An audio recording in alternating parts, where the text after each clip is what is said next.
দর্শক, রাতে ছাত্রদল ও ছাত্র শিবিরের সংঘর্ষের পর এই মুহূর্তে ঢাকা বিশ্ববিদ্যালয়ের কি অবস্থা, সেই খবর জানাতে সহকর্মী সজল শাইখ এই মুহূর্তে আমাদের সাথে যুক্ত হয়েছেন। সজল, আপনি ডাকসুর সামনেই আছেন, দেখতে পাচ্ছি। ক্যাম্পাসের পরিস্থিতি কেমন দেখছেন?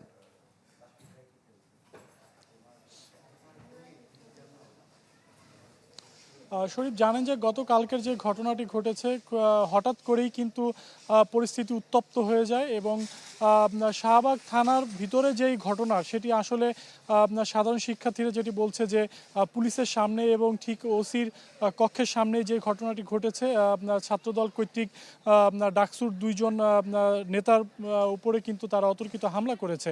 সেই হামলার বিপক্ষে কিন্তু তীব্র নিন্দা জানিয়েছে ঢাকা বিশ্ববিদ্যালয়ের কিছু সাধারণ শিক্ষার্থী। অপরদিকে তারা যেটি বলছে যে আসলে যে পোস্টটি ঘিরে এত কিছু সেটি আসলে আগে যাচাই বাছাই না করে এভাবে দুজন নেতার উপর হামলা করা এটি সত্যি অনাকাঙ্ক্ষিত এবং খুবই নিন্দনীয়।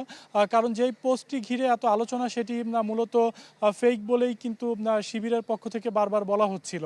আপনারা জানেন যে গতকালকে যে এবি জুবায়ের এবং মোসাদ্দেকের উপর যে হামলার ঘটনা ঘটেছে, সেই রেশ কিন্তু এখনও বিদ্যমান রয়েছে ক্যাম্পাসে। যদিও আজকে শুক্রবার, তবে থমথমে একটি পরিস্থিতি বিরাজ করছে।